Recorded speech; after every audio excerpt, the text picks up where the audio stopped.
ចាសួស្តីបងប្អូនទាំងអស់គ្នាសូមស្វាគមន៍មកកាន់ Channel YouTube អំពរ Cooking ថ្ងៃនេះខ្ញុំលើកយកមុខម្ហូបមួយគឺខ្ញុំមីគ្រឿងសមុទ្រចាហើយគ្រឿងផ្សំរបស់ខ្ញុំមានបន្លែស្ពៃក្តោបពណ៌ស្វាយបន្តិចស្ពៃក្តោបពណ៌ស្រស់បន្តិចចាមានជាមួយនឹងខ្ទឹមសខ្ទឹមក្រហមណាទេហើយសម្រាប់សាច់វិញគឺមានចាមឹកបង្គាសាច់ជ្រូកចិញ្ច្រាំនិងសាច់ប៉ាតេជាដំបូងគឺយើងត្រូវធ្វើការហាន់បន្លែជាដុំតូចៗមកហើយគ្រឿងសមុទ្ររបស់យើងគឺហាន់ដុំតូចៗមកសាច់ជ្រូកអីយើងយកទៅច្រាំចាតួឯកសំខាន់គឺមីថ្ងៃនេះខ្ញុំប្រើមីជាតិមួយកញ្ចប់ចាបងប្អូនដាំទឹកឲ្យពុះហើយបងប្អូនយកមីរបស់យើងយកមកស្រោះមកហើយកុំស្រោះឲ្យវារីកខ្លាំងពេកអីបងប្អូនរីកតែមកល្មមបានហើយរីកខ្លាំងពេកគឺអត់ឆ្ងាញ់ទេបងប្អូនណាចាយើងស្រង់មីរបស់យើងទៅដុំយើងនឹងធ្វើការស្រោះបន្លែរបស់យើងជាបន្តទៀតហើយបន្លែនេះគឺស្រោះតែមួយស្លាបបានហើយបងប្អូនកុំស្រោះឲ្យឆ្អិនពេកពេលដែលឆ្អិនផុយពេកទៅគឺអត់ឆ្ងាញ់ទេញ៉ាំទៅរៀងអត់ឆ្ងាញ់ហ្មងបើគឺយើងស្រង់ស្លាប់ទៅញ៉ាំទៅស្នៅស្រួយៗគឺជាតិតែម្ដងបងប្អូនចាបន្លែយើងរបស់យើងល្មមហើយស្រង់ទឹកម្ដងយើងស្រោះគ្រឿងសមុទ្រមកស្រោះគ្រឿងសមុទ្របន្ទាប់ពីគ្រឿងសមុទ្រយើងហើយបងប្អូនធ្វើការស្រោះប៉ាតេមកណា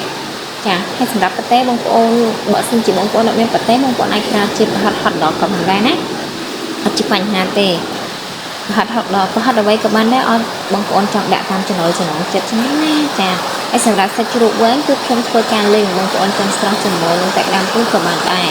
តែខ្ញុំលេងដើម្បីយើងលេងបែបនេះទៅគឺសាច់ជ្រូករបស់យើងគឺមានក្លិនឈ្ងុយជាងយើងស្រោះណាបងប្អូនចាកាត់ជាតិឆ្អាតទឹកអីបានច្រើនតែបើស្រោះក៏ឆ្ងាញ់ដូចតែគ្នាដែរបងប្អូនគឺមួយយ៉ាងម្នាក់ទេ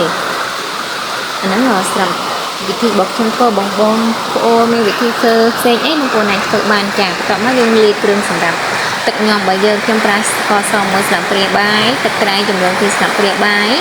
ប្រេងខ្យងខ្ញុំប្រើចំនួន1ស្លាបព្រាបាយប៊ីចេងខ្ញុំប្រើ1ចុងស្លាបព្រាកាហ្វេចាបន្ទាប់មកយើងធ្វើការចាក់ខ្ទឹមសនិងម្ទេសចូលហើយ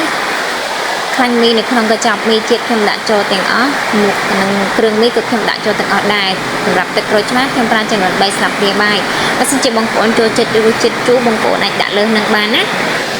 ចាហើយសម្រាប់គ្រឿងគ្រើដែលខ្ញុំលាយនៅក្នុងថ្ងៃហ្នឹងគឺខ្ញុំប្រើមីកញ្ចប់និងបន្លែបន្តិចបន្តួចហ្នឹងហើយនឹងសាច់របស់យើងគឺល្មមតែបើសិនជាបងប្អូនចង់បានរសជាតិប្រៃផ្អែមលើនឹងជូរលើហ្នឹងបងប្អូនអាចបន្ថែមឲ្យច្រើនជាងហ្នឹងទៅណា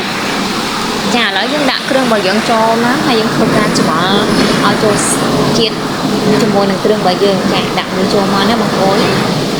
ចាហើយសម្រាប់បងប្អូនបើសិនជាបងប្អូនមានវិធីធ្វើឬមកក៏បងប្អូនចេះធ្វើវិធីផ្សេងជាងនឹងអីអាច comment នៅក្នុងក្រោមវីដេអូបានណាបងប្អូន